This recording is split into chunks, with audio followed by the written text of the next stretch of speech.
Hello, everyone, and welcome to Season 3, Episode 1 of Energy versus Climate. My name is Ed Whittingham, and as always, I'm joined by my co-hosts, Sara Hastings-Simon and David Keith. We're back, and we're very happy to be back. We've got a new format that we're going to run today for today's webinar and podcast. So I'm just going to give you a few updates of things that happened over the summer. Each of us, David, Sara, and I brought a climate story or stories from the past week or so. We're going to unpack that for 15 minutes or so. And then we're going to do a go-round. What moved the dial on climate and energy this past summer? There's lots of things that happened. We're going to unpack some of those. And we'll move to a Q&A for 15 minutes. And as always with the Q&A throughout the webinar, please don't use the raise hand function or chat box. Use the Q&A box. And once again, we've got the wonderful Mika McFarland back. Thank you, Mika, to help us to collect your questions. And Mika will always, as he always does, screen for live questioners. So without any further ado, Sara, you've got some news from this past summer. You've got a new position and a new program. That's right. I am a fully fledged assistant professor, and I am now directing the Sustainable Energy Development Master's Program at the University of Calgary. So SEDV is a professional master's program, and I think of it as like the professional master's version of energy versus climate. We cover a lot of the same topics, looking at the changing energy system. So it's a great place to be, and I'm really excited about it. That is awesome. SEDV, Sustainable Energy Development Program. If someone were to be interested in that program, what do they do? They can send me a note. You can find out more on the UCalgary website about the program. The application season is actually opening up soon for that. That's great. And for months, I've been calling Sara professor on energy versus climate. And offline she'd say, well, yeah, sure. I've got a doctorate, but I'm not actually a professor. Now I don't have to censor myself. You are a professor, and congrats on the new position. Thanks. Yeah. And the other news from the team is, David, you've got a new background. You're not in Canmore anymore. I'm not in Canmore anymore after...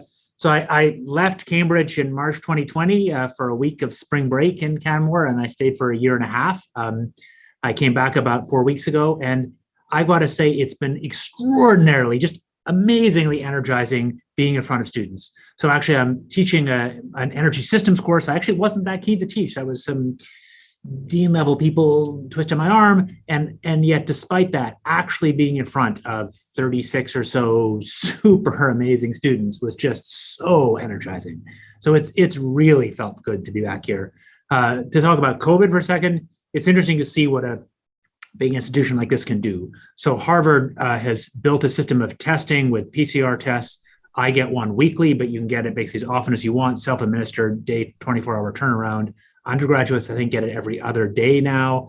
There's a very comprehensive system. Everybody's masked inside, but people really are inside. And then lots of tents set out all over Harvard where people can do meetings outside without masks. So it's really amazing how close to kind of normal life it is.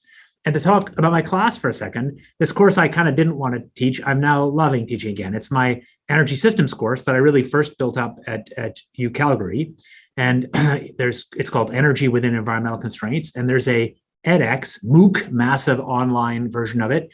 And this semester, actually 120,000 or something people are taking the MOOC version. And we've got 36 or so, as I said, in my Harvard version. But I am for the first time trying what professors now call flipped classroom, the full flipped classroom, where in general, I don't do almost any straight lecturing in class. What I do is get them to watch the videos from edX, assigning specific videos, and then I get them to post questions or do problems and stuff in class, or I do little supplemental lecturing, but really trying to do the flipped classroom based on the evidence that professors just standing up and droning on doesn't actually work that well for education. So it's been a lot of fun. Yeah, it sounds like it would be a record for a MOOC. You have over 100,000 people taking it. Seems like you need a cadre of teachers' assistants. But I know that's not the way that MOOCs work. There is serious support that edX does. I'm not really involved aside from now I'm talking about improving the thing because there's lots of things that are out of date, like our solar pricing is 2014 numbers and they're all wrong. But I don't think I'm near a record. I think there are ones that are much bigger. Gotcha. Okay. Well, Great, and great to have you joining from Cambridge. So I have no new position nor change of location, but we do have some updates because we were busy over the summer. We had sent out an online survey. Thanks to all of you who responded to it. We got your suggestions for more news coverage, industry case studies. We're going to try to work on in-depth show notes. So watch out for those this season. We also revamped our website, so check out energyversusclimate.com. We've got a new Twitter handle at energyversusclimate. You can check out the site, follow us on Twitter. And the new site, I will plug, it allows us to take tax-deductible donations from all of you, our loyal listeners and watchers, and that really helps us to produce the show. David, Sara, and I, we don't take any fees, any remuneration for the show. It's a gig of passion and a volunteer gig, but we do have hard production costs. And if you feel inclined to help us to pay for those production costs, we'd really appreciate it. And we actually got our first donation with the new site. John, you know who you are. Thank you again. Last thing is we changed, yes, thumbs up to John. We changed our email provider because of the new site. So all of you, you're here, you're obviously getting it. If you know of others, please help them to check their spam folders or promotion folders if you haven't been getting our invites. All right. So based on listener feedback, we've added a new and newsworthy segment. And today, in the absence of a guest, we're going to probably spend a bit more time on it than we will when we get into shows with guests. So all of us are going to bring forward a story, and we're going to talk about its significance.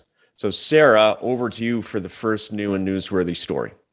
Great. It was hard to pick one, but I decided to go with the news that the House Oversight Committee in the U.S. is calling leaders from some of the top oil and gas companies to discuss their role in spreading disinformation about the role of fossil fuels and the link to global warming and climate change. And so this is starting up and happening. I think it's interesting and potentially impactful. People have noted, it is modeled on the tobacco inquiry that happened, previously, looking at sort of a similar question of the role of tobacco executives on muddying the waters on the science of tobacco and lung cancer. And so, I'm interested to hear what Ed and David think too, as well as, is this significant? Is it really going to, is it the beginning of a kind of reckoning for the impact that some of that disinformation had?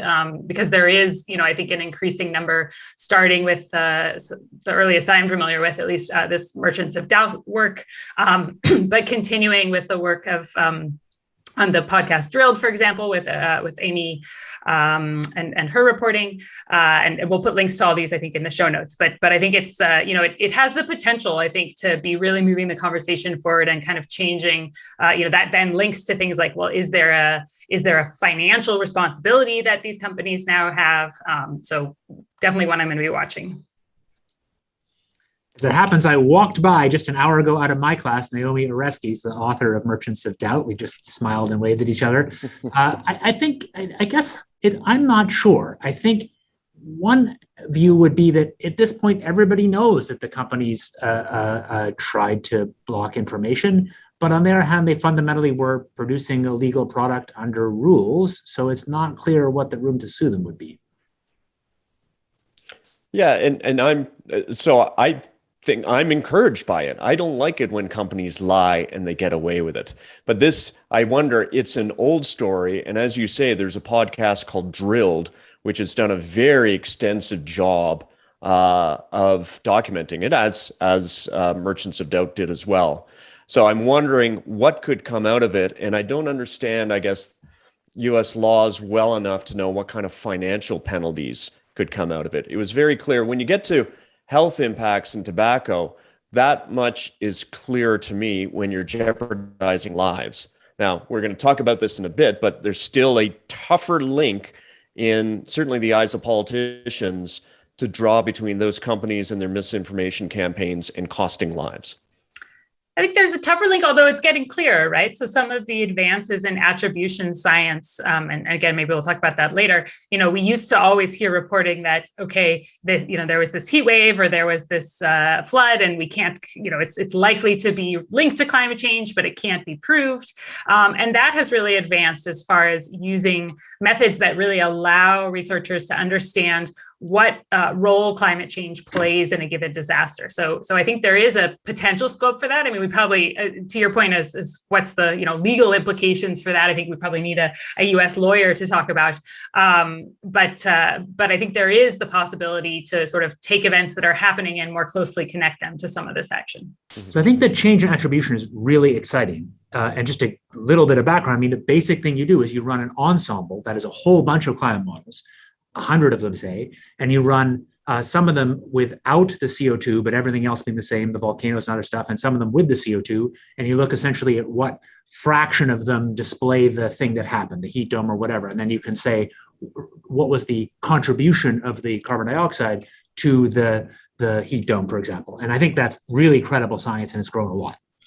But even if you know that accurately, that tells you what fraction is due to anthropogenic CO2, but that doesn't tell, but in order to talk about the consequence to lies, you have to say how the lies influenced policy. And that's pretty different, because there's no big question that, say, if you look at Standard Oil and all its successors, you can calculate the total fraction of global CO2 that Standard Oil and its successors, it's percent-ish. But it's very unclear, and I think actually not reasonable, to hold Standard Oil and now Exxon liable for stuff going back through the whole industrial era. No, and so that is a challenge, but what has become incredibly clear, and through hearings like this, through the podcast, books, and now with the IPCC, and I'll talk about this Climate Change 21, is it is very clear the explicit of the blame for climate change being on the burning of fossil fuels. And it is there is now a lot of pressure on those companies that burn those fossil fuels to reduce their emissions, and I think ultimately account for them. So we might see, as we're seeing statues being torn down today, which I think should be housed in a statue museum. It's not hard to imagine in the future where CEOs have been paragons of the community, that a movement, holding them accountable for what they've done when they knew the science could cause them to, if not statues being torn down, let's say names being torn off of business schools. That's not hard to imagine. Yeah, David, there's that forward and backwards looking as well, too. And so how does it impact climate policy going forwards and the role that these companies play? Yeah, I agree with what a lot of you guys are saying as well, too. But the tie between climate and fossil fuels is hardly new. The first New York Times op-ed, the first New York Times reporting of the tight link between climate change and fossil fuels is in the 50s. Correct. So there's nothing. Yep. David, what's your story? Oh, I thought you were going to introduce the Harvard divestment story. Oh, okay. So let me introduce that. So I noticed that Harvard and its president, Lawrence Bacow, has announced that the institution has already been cutting its investments in fossil fuels, and now its investment arm, the Harvard Management Company, which oversees a very large endowment, $42 billion, that it will now start completely divesting in any companies exploring for reserves of fossil fuels. And that's, so I think it's big, but David, you were there at the outset of this when Bill McKibben and his Hardy Band students started working on this a decade ago. I remember being skeptical because McKibben had a tough time convincing his own very liberal arts college, Middlebury College, to divest. But this to me seems like it's really big news. I'm not sure it's big news, but here's my take. So I'm a supporter. I was actually, I think, one of the first tenure faculty to stand outside the president's office and say I was supporting it. So I do, but I'm not sure how much it matters. I was supporting it because I thought it was absolutely wonderful that students were standing up and doing something. And the actual students involved, and I talked to some of the kind of earlier generation of them involved in this movement, were just really impressive people. Some have gone on to really interesting careers. So I wanted to support that. I think there are two issues that are interesting to me. One is, what does it technically mean? So forgetting all the politics, if you're in Harvard Management Corporation and somebody orders you to do this, what do you actually do? There's a lot of talk about total divestment or divestment of all fossil-related emissions or making the divestment portfolio somehow carbon neutral. I have no idea what that means. I just taught in my class this morning how life cycle analysis works and showed them an economic input-output LCA tool. And in that, you can calculate what are the total emissions across all industrial sectors of, say, spending the $250,000 or whatever it costs to go to Harvard. I think that number can't be zero unless the entire emissions of the economy are zero. So I just don't know what it means to be zero in an economy that uses lots of fossil. And it's true that you can divest yourself of companies whose primary job is exploring for fossil fuels. That's the headline oil and gas companies. But in fact, they're part of a complicated network of engineering firms and financial firms that do this. And I think it's actually technically hard to know how to draw the line. So forgetting politics at all, if you're just told to divest, it's not clear to me that a financial person actually knows how to do it, A. Mm-hmm. B, I'm not sure it matters that much in terms of flows of capital. I think there's been a lot of evidence that suggests that it's very hard to see how this really produces much actual leverage in terms of making differentiated costs of capital. But there are also arguments that it does. It's complicated. I think the big question has always been political. So people on the inside, including Bill McKibben, it's my impression, have at least been inside willing to say, this is fundamentally symbolic. So some of the students I talked to said, we get it, that actually divesting makes no difference in terms of flows of capital. The goal is to force a fight among people like the Harvard Board of Overseers, who are extremely powerful, well-connected people in America, that forces them to take this seriously as a way to get conversation that leads to the kind of legislative climate action we actually need to happen. So it was a kind of a pathway to get a political fight to get to legislation. And my view is that that's the credible argument, but it's not obvious to me how important it is. And there are people who want to celebrate it as a huge victory, and I think it's a good thing, but it's not obvious to me that how important it actually is. Mm-hmm.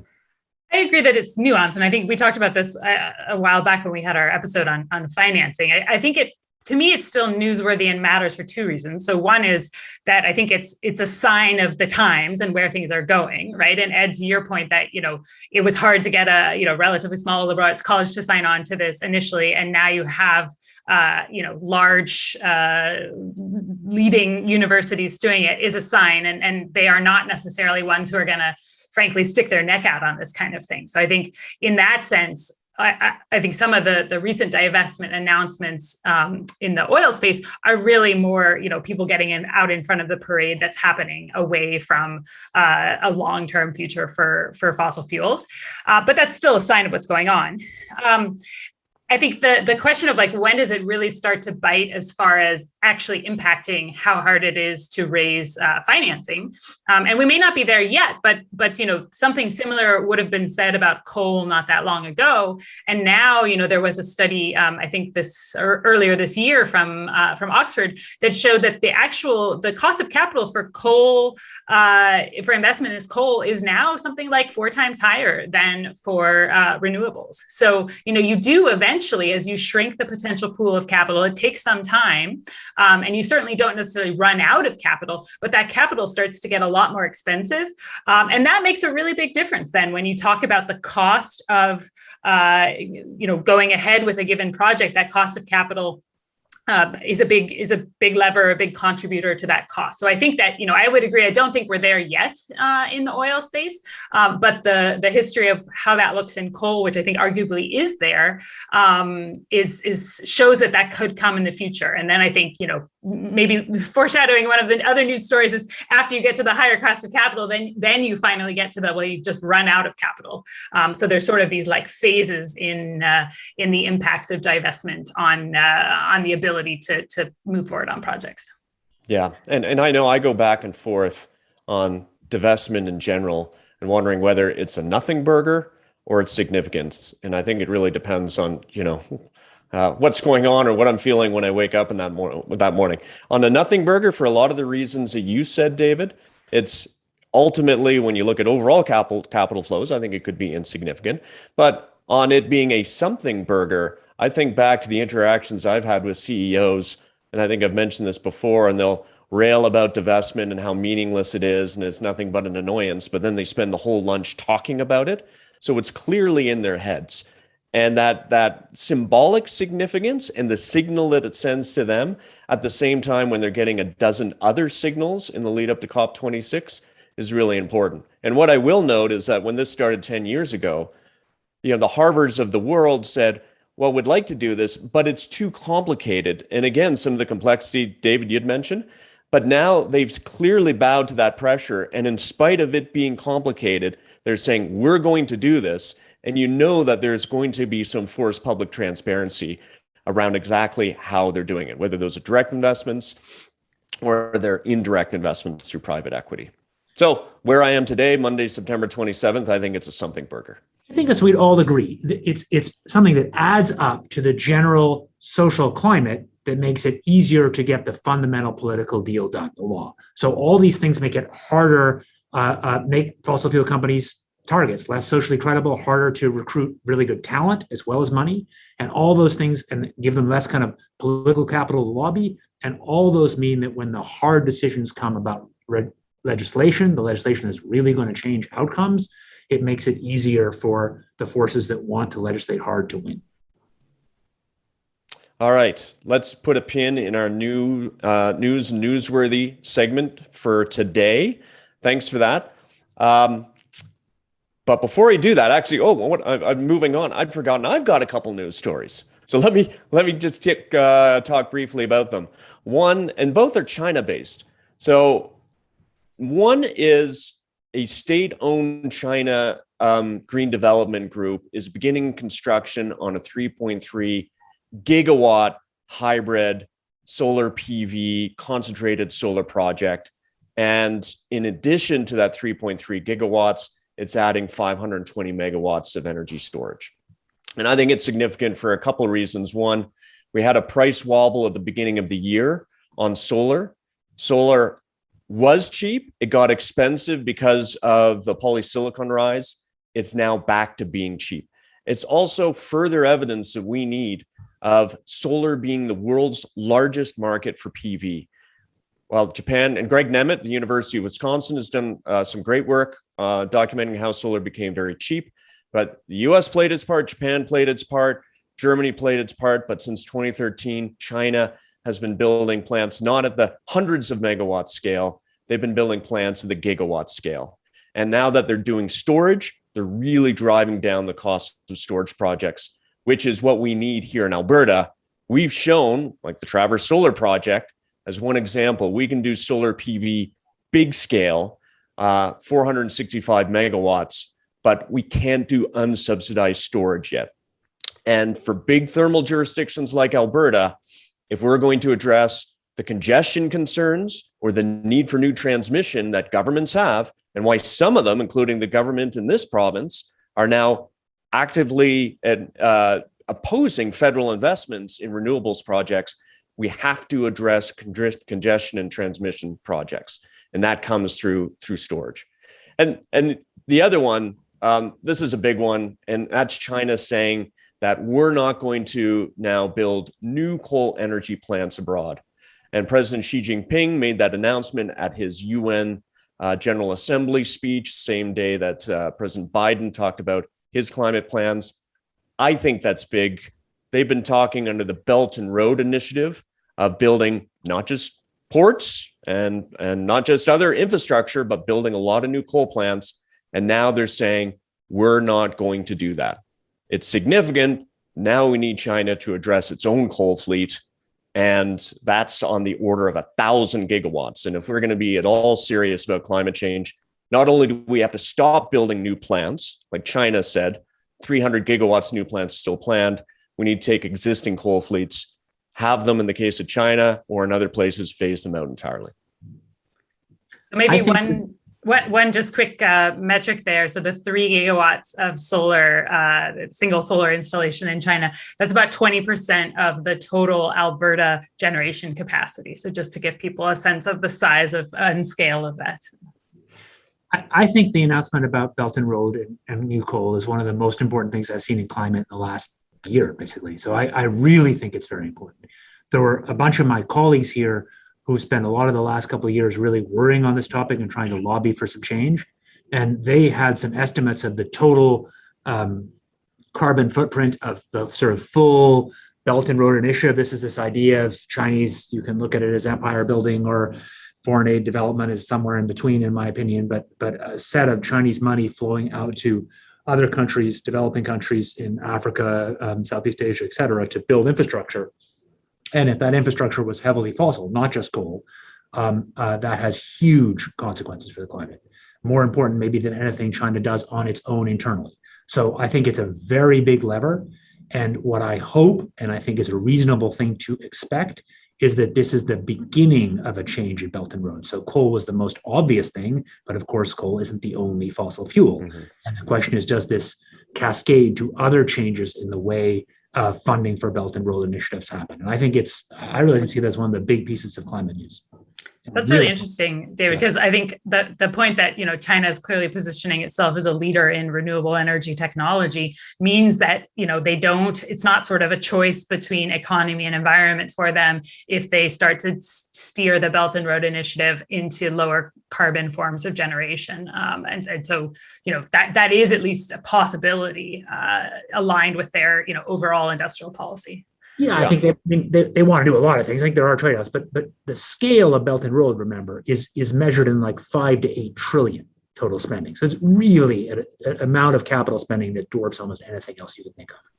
Yeah, and we have to remember that this, although it's low-hanging fruit under Belt and Road to no longer to stop building or financing the building of new plants outside of China, it follows similar moves that South Korea and Japan have made. So we had this contradiction of countries like Japan and South Korea talking a good talk about phasing out their own fossil fleets, but going and through their lending arms, their international development arms, financing the construction of a lot of new plants. And we got 300 gigawatts of new coal capacity still planned. So that, I think, is the signal. We see a very clear trend. And as we say, if the international order is at all serious about coal, we have to stop building new plants. Okay, let's move us now to our next segment, which is we're going to talk about sort of what moved the dial on climate energy this summer. No surprise, we all experienced, to varying degrees, lots of heat this summer. And this is the far more than I've seen before, the links between heat and climate change, and then heat deaths were drawn by popular media. But David, I know you want to talk a bit about that. Sure. I will talk a little bit about heat impacts. I think it's a really important topic. So I'll just say a few words. And there's actually finally was a co-author of one econometric paper on this. So big picture is, if you'd asked climate experts 20, 30 years ago, when I was first involved in this, what were the big climate impacts? We would have talked about agricultural impacts, flooding, a few other things, big storms, but we wouldn't have talked that much about the direct effect of heat on humans. Nowadays, I think there's a fair amount of evidence that some of the biggest climate impacts overall are the direct effect of heat on humans. And there is overwhelming evidence from a big set of studies, econometric studies that do sort of correlation analysis, that heat kills people, it reduces their intellectual productivity, and it reduces their physical productivity. So you see this in terms of gross economic output. So for example, if you just plot GDP per capita versus average temperature, you find a slope that's a couple percent per degree C. That might mean nothing because it's frozen in colonialism. It's lots of complicated things. But if you plot the interannual change, you get about the same slope. If you do it on US counties inside one country, you get about the same slope. And that starts to tell you there's something real happening. So what we see from that data is that countries like Canada or Sweden actually do a little bit better on a warm year. And countries in the hot south do a lot worse on a warm year economically. We also have very clear evidence that there's actually long-term impacts on intellectual productivity. People's income is lower 30 years after they're born in a way that you can tie to exceeding 30C during the time they were in utero in the last trimester. That is a really clear signal. So there's a bunch of things like this that make it very clear. And then to tie this back to something close to a lot of us, close to all of us this summer living in Alberta, something of order, it's hard to do attribution, 1,000 people in BC died from heat. So this gives you a sense of the real scale of the impacts just beginning. And even if you look at the hurricane impacts recently in the US, there's some interesting stories that say the heat deaths were bigger than the direct deaths from storms. So I think it's worth really highlighting the importance of high temperatures in the economic and physical impacts of climate. Two just observations to add on to that, David, because you mentioned, the different impacts in different parts of the world. And I think it ties back to this fact that there are also very different impacts, even within a given city, depending on where you live, right? And we know that parts of the city where lower income populations are higher tend to have less vegetation and higher temperatures that are located there. And so a lot of these issues that you raise, I think, are not evenly felt even by people within a given population, which is really just kind of compounds. And I know that in the US, they're starting to look at sort of how to think about the impact, environmental justice and the impacts of ways that climate change can compound existing inequalities. And I think that's another really clear example of how that happens. Another piece that, comes to mind when we talk about the fact that, there were all these, unfortunately, heat deaths in BC is the challenge around the pace of change of climate. And this is something that, people point out for animal species, right? Of course, animals on the earth before, humans were around have undergone or have, dealt with changing climate before. But the big difference is that they deal with a climate that changes relatively slowly. And there's time for them to adapt or to basically move to, different parts of the world where the climate is more similar to what they're used to. And I think the heat is a good example of the challenges that presents for humans, right? Because, it was hot in BC, but it wasn't hotter than a lot of places in the world that do manage, more or less to deal with some of these temperatures. I mean, there were some outliers, but it's not, it's not inconceivable that you could have a society that lives in the kind of temperatures that BC saw this summer without those impacts. But the real challenge, I think, comes in then when you getting these impacts and these heat spikes so quickly so that you haven't, it takes time for the building stock to turn over and to be built to be ready for a certain climate, or for people to have air conditioners, or for people to, be kind of adapting the patterns of daily life and the time of daily life. And so that's, I think just one of the things that makes these changes more and more challenging to adapt to. I got to jump in. I'm so glad you mentioned the climate justice aspect. So I just weeks ago had a paper published that its title is pretty subscriptive. Heat has larger impacts on labor in poorer areas. So this was US county level data. We had the payroll data, and we had heat data, of course, temperature records, payroll data, and then we had a proxy for wealth. And the key thing that we did in the study from income tax data is that we showed, for the first time it's been done quite that way, that counties that had higher wealth had a bigger slope in the impact, bigger effect of heat on labor productivity, on wages. So basically on a hot day, people in poorer jobs are more likely to just end up not working. They can't work on a construction site or whatever. They can't work in the fields, whereas people in more rich jobs are less affected. And here we see this really clearly in US data. There's a good 2-page spread in this weekend's Globe that dove into those BC numbers. And it was astounding. They opened it by talking to a fire chief. Every fire truck in BC on one summer's night was out and not attending to fires. It was attending to people who are suffering from heat stroke, which shows, there are links between heat and fire, of course. They were lucky that they didn't have massive fires that evening because their whole fleet was in use. The article talks about how it's affecting people in the lower downtown east side. And I lived there years ago. You have people in single rooms, unair conditioned. It's like living in a sauna. They had to leave their rooms and actually go and do things like sleep intense in parks simply to beat the heat. The other thing is, to your point, Sara, how do we live with those impacts? Well, one of the obvious answers, and look at Oregon. Oregon didn't suffer nearly the same number of fatalities in spite of having the same heat dome effect. And that's because more people have air conditioning.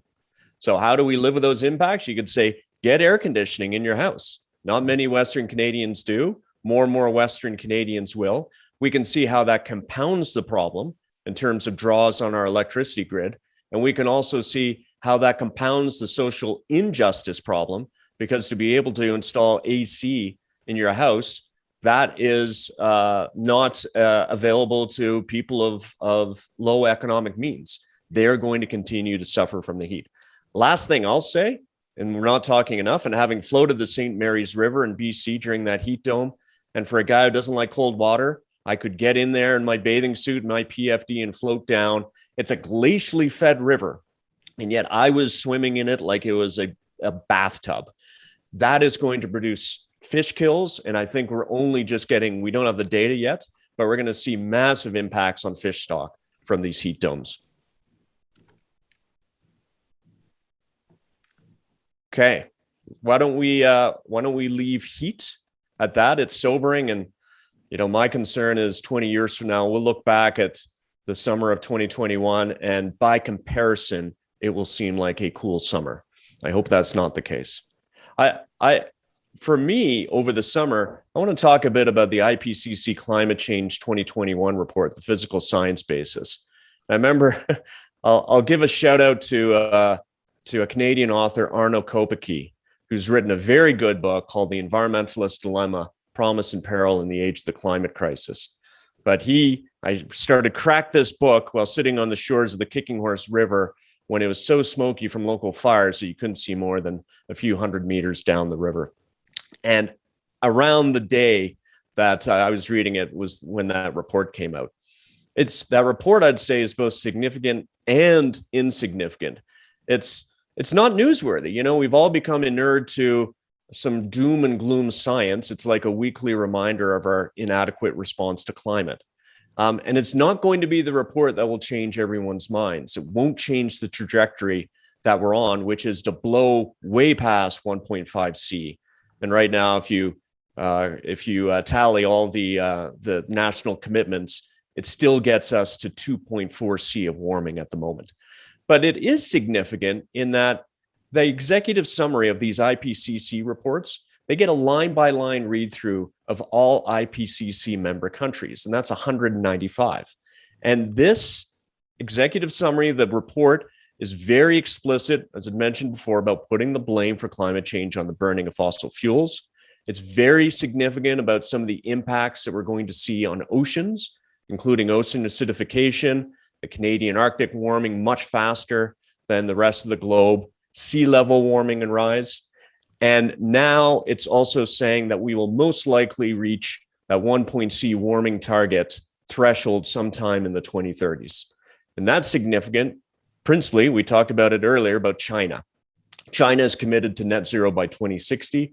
There's going to be pressure on China to move up that target date. And lastly, I think it's significant for any producer of fossil fuels and the accompanying CO2 or producer of methane. 83% of fossil fuel companies, oil and gas companies, are controlled by state-owned enterprises. There's very little differentiation between their corporate strategies and public policy. We've got an interesting collision looming between strategy and geopolitics. We hope to talk about it in a future episode. In Canada, we've got a Canadian government that's just been reelected. It has a new target, and it has a commitment to put an emissions limit cap on oil and gas, on emissions coming from the oil and gas sector. It's been very unclear as to how it's going to do it. It puts us on a big collision course between emissions from the oil and gas sector and our national climate commitments. I don't know how they're going to do it. I was involved in negotiating the oil sands emissions limit at the provincial level. That was never put into regulation. It's very difficult when we look at the growth of the oil sands that will project between now and 2030. It will be 3.6 million barrels per day. I still don't see how we can true up our new climate target and allow that kind of emissions growth coming from the oil and gas sector.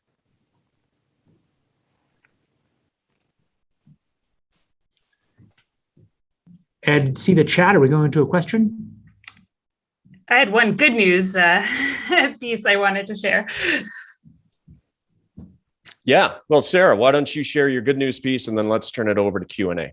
Yeah, sorry that I got distracted there. I did indeed have to stop NMAX from turning the power off to my house to swap out our meter for bidirectional. I thought, what are the odds that are going to come exactly during energy versus climate to ready my new solar system that's on the roof? But there you go.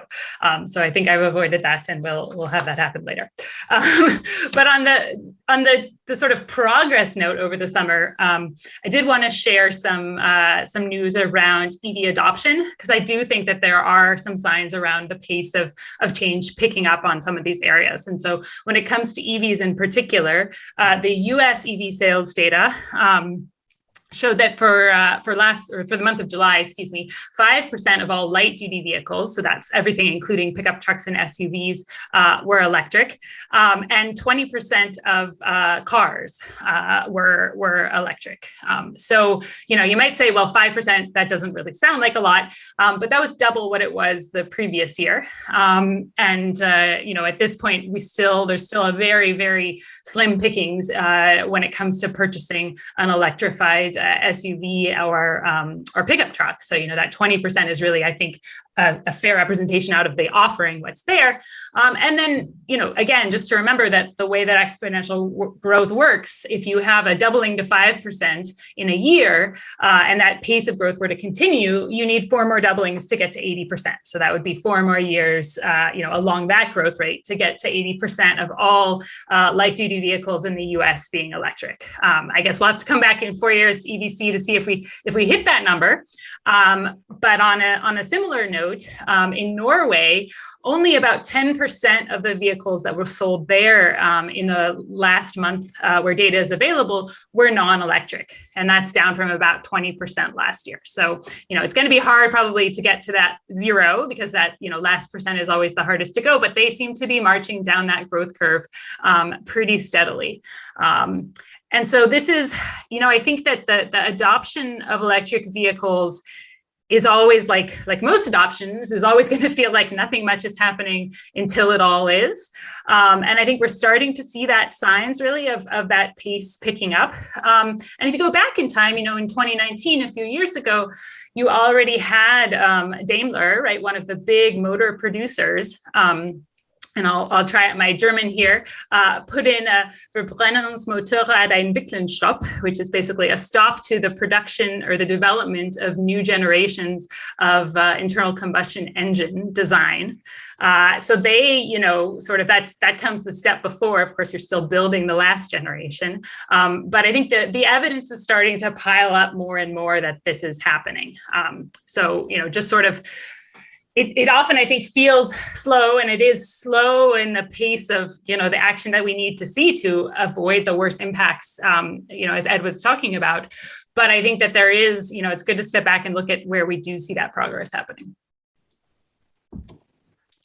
All right. Rather than us commenting on it, we really want to get to Q&A. We've got about 15 minutes for Q&A, and we've got David Kelly lined up. Good afternoon or good morning, depending where you are. So the question is, why are the oil and gas companies being targeted? If they had no customers, there would be no demand for the product. And the bulk of the emissions are happening at the tailpipe, a smokestack, chimney of your house. Why is that not being the target of the environmentalists?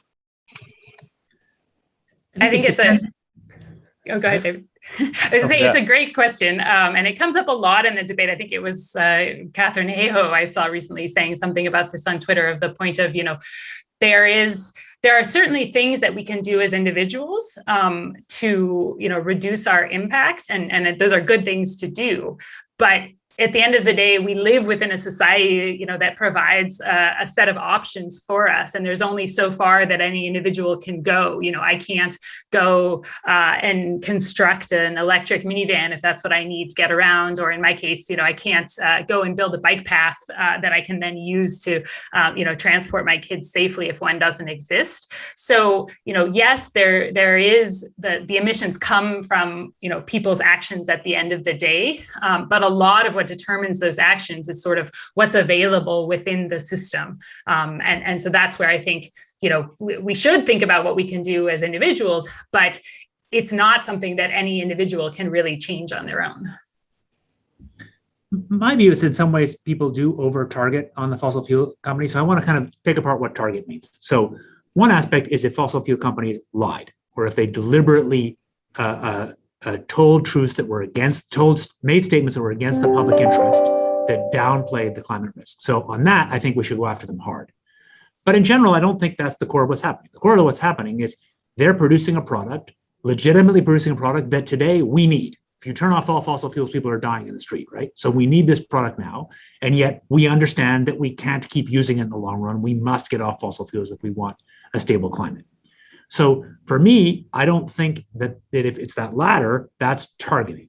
There's a related version of targeting, which is if you're a regulator and you imagine you actually want to squeeze emissions out of the economy, it's much easier to squeeze the inputs than all the outputs. So if you imagine yourself writing regulations, if you want to write regulations on everybody's tailpipe, that's actually extraordinarily hard to enforce, because how do you measure the tailpipe emissions?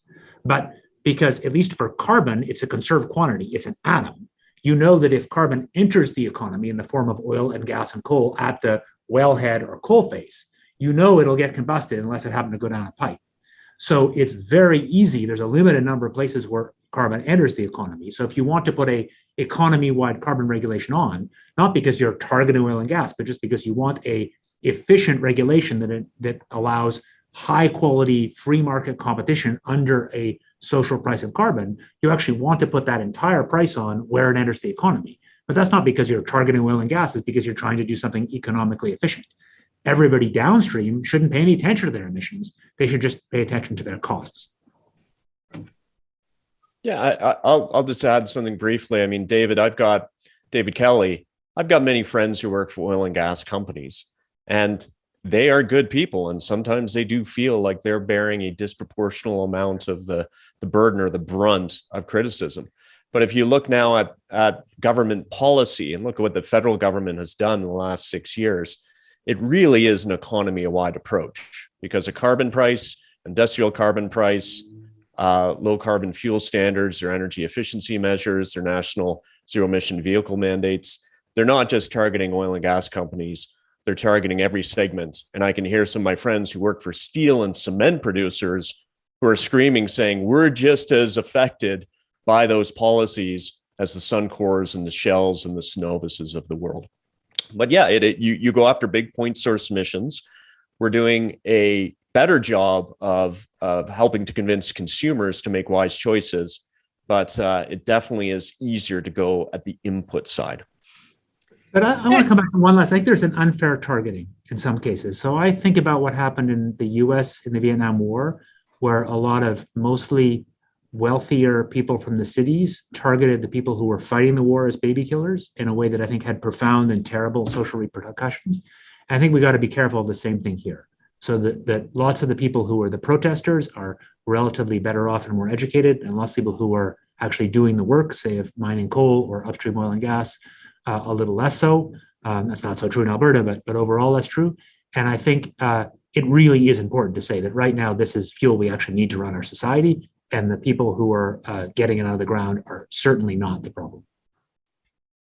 Yeah, I think that's right. And I mean, there's a difference between targeting in terms of, as you say, the legislation and regulation, and targeting in terms of, really being aggressive towards groups of people. I think, there's also this lumping together of individuals within the company with the action, say, of the CEOs of companies. And for example, I think that you'd mentioned the hurricane so recently in New Orleans, where the city lost all of its power, and a plant that had been built by Entergy, a new gas plant, basically was not able to provide power because of the loss of transmission lines. And there was a lot of, activists that were pushing for, instead of the construction of this natural gas plant, to have more solar built within the city. And basically Entergy really fought that and said that, only natural gas can provide the reliability that we need. So I think there are, really clear examples of companies that are either, fossil fuel producers or companies that are large consumers of fossil fuels, actively preventing alternatives from being deployed. And so to me, that's where, the targeting makes some sense, but again, targeting, the actions of the leaders of the company, not the people that are doing, say, the construction or something like that, who are, not the decision makers. All right, we're going to target Victor Dorian for the next question. Victor, over to you to talk about the German energy transition, the Energiewende. Good morning. I'm here in Edmonton, and thank you for giving me the chance to ask my question. It's kind of a two-part question. And your show is wonderful, by the way, so I really enjoy it. My question is about the German energy transition. I'm sure you've read that they had one day when there was, or several days when there wasn't enough wind to supply German power needs. So my first part of my question is, how is Germany and other countries going to meet this energy transition challenge, given the variability of wind, especially when they're not, when they're eliminating nuclear power and trying to lower coal power? And the second part of my question is, are we making enough progress in storage technologies to meet that challenge? Sara, do you want to take the first crack? And thanks, Yeah, Victor. sure. So one thing just to note on sort of what Germany is, what their power generation does look like. So it's true that there was in the early 2010s, a couple of years where there was a brief uptick in the consumption of lignite and hard coal in Germany. But if you look at the overall trend, and now out to 2020, the consumption of coal, both lignite and hard coal, is falling in Germany. And actually, early on in the 90s, there was about as much nuclear as hard coal in the generation mix, and hard coal is actually lower than nuclear is today. So, it's true that there's certainly some pushback within the country, and they are dealing with challenges around phasing out the coal generation, but they are making progress there still. The question of, how do they manage variability on wind and solar? That comes back to, I think, one of our favorite topics on energy versus climate, which is transmission lines, right? So Germany is part of a broader European grid. And I think what the EU is been very clear on is that good grid integration is really key to enabling a very low carbon power grid. And so using some of the wind that's coming into other parts of Europe, or solar at times when Germany has less wind, I think it's going to be very important there. And I actually don't know. Maybe Ed or David could comment on in kind of the new plans that the EU is putting forward, the new climate plans, what kind of grid integration provisions there are there. But I think that's going to be a big part of the solution for decarbonizing the grid. I don't know, and what Sara said, I agree with all of that. I think it's just not plausible to decarbonize on solar and wind alone in German. The power density isn't enough over all of Germany to get enough wind to really do the job. I personally think that they should, and who knows whether they will, revisit the question of nuclear phase out, because if you have a high power dense place like that and not very sunny, you need to think about carbon free sources that don't have a big footprint. Yeah, and go back to our episode with Elizabeth May on nuclear if you want to hear a good discussion of the pros and cons. Robert Tremblay, on a related note, you've got an electricity question, but closer to home. Mm-hmm. Yeah, so my question is, the Liberals had net zero by 2035 clean electricity standard in their 2021 election platform. I didn't really see a lot of coverage of it, but it strikes me as something that could be really impactful to Alberta. So given that there wasn't a lot of coverage of it, how seriously should we take it as a priority from the Liberals going forward? And given that electricity is provincially regulated, should we anticipate carbon tax fights around it in the courts? Yeah, and it's worth noting, Robert, that the Alberta NDP have adopted that similar target by 2035. So how seriously should we take it? Well, you could take it as seriously as the Liberals saying we're going to cap oil and gas sector emissions and other promises that they've made. When it comes to climate and energy, they've made lots of promises. They've delivered on most of them, but Will that actually get to the emissions reductions that they want to take with them to COP26 in Glasgow? That remains to be seen. I think they're going to, on the emissions, oil and gas emissions cap, they want to take something in the shop window to COP26, and I think they're going to take that one. In Alberta, the reality is less than 10% of our electricity is generated by renewable sources right now. We still have a notional target of getting to 30% by 2030, let alone getting to this net zero grid by 2035. And that means that as coal comes offline, and that's where the Liberals have done a lot. They've got a coal phase out target. They picked up on the coal phase out commitment that the provincial government made prior to them. But as that comes offline, if we're going to really hit that target, you need, rather than natural gas fired electricity backfilling that, you need renewables taking as much of a share as possible. But to do that, you need to address congestion and you need to address transmission. And right now, the provincial government is kind of loath to do that. And that's to our earlier conversation about storage, or Victor's his second parter. We really need a ramp up of storage in the province if we're going to have any hope of, I think, of getting there. Yeah, it'll be interesting to see how this plays out, right? Because I think, Robert, as you say, the jurisdiction over the grid itself, is clearly provincial. Of course, the federal government does have the stick, if you want, around regulation of the power plants directly. So in principle, they could come in and do something on that. There's some interesting work that a colleague of mine at the U of C, Kristen Van Biesenbois, has been doing, looking at really what are the different ways that the federal government could actually exert more of the authority that they do have over things like transmission lines. And I think one of the other questions to me is how much work is that net doing in the net zero of the electricity grid? But I think there's also, looking at Alberta's opportunity here, there's a bit of a, to some extent, how much of a fighting of this do you do versus an opportunity, right? So there certainly could be the potential to try to go and have a constitutional fight about it and say, we don't want to go down this road.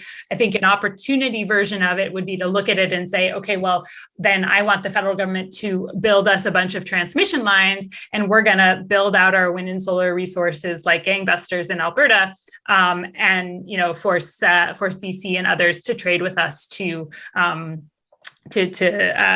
balance that variable generation. So I think there's sort of different ways that you could play it. And I think there is a mode for Alberta to play it that actually does sort of, get close to that, at least net zero target, and provide some opportunities. Will the province do that? I mean, I don't know. I haven't checked the news in the last 10 minutes. I don't know what's going on with the province of Alberta's politics at the moment, but I guess that remains to be seen. Yeah, wait 10 minutes, it'll change. Good point, Sarah. David, any comments? No, I agree with your summary. It's going to be tough. It will be tough. Yeah, maybe that's the tagline for all the issues that we talk about. It will be tough. Okay, we thank you. We had different start time. We started on the half hour today. We're going to wrap up on the half hour. Just want to say No, we were on the hour in Newfoundland. Well, thank you. Yes, to our huge following in Newfoundland, we are on the hour for you. And we'll see if that continues. But just a quick word on the next season 3. It's going to go to June 2022. We hope to have 14 to 16 episodes, depending on availability. We're going to cover topics like the geopolitics of climate, and we'd mentioned how well international oil companies versus state-owned enterprises respond in the lead up to Glasgow and beyond. We'd like to do more on health and heat impacts. David gave us a teaser. I think we could spend a wonderful hour unpacking that topic. Other topics like just transition, more on storage. We should do a U.S. policy update around the anniversary of the Biden administration's win. There's lots to do on coal. Coal ain't dead yet, in spite of the China announcement, and we could do a show there, and other topics as well. So lots in store for you. Stay tuned. This episode is going to be available at energyversusclimate.com for reviewing, or as a pod, Apple Podcasts, Stitcher, Spotify, wherever you listen. Our next episode will be in about 2 weeks. Make sure you're subscribed to find out the exact time and the topic and the guest. Give us feedback as always on our the show generally, even our new site at energyversusclimate@gmail.com. Thanks to all of you for tuning back in. Thanks to Mika, as always, for his help, and to our very patient producer, Eva Voinicescu. We'll see you in a couple weeks' time. Bye-bye. Bye-bye.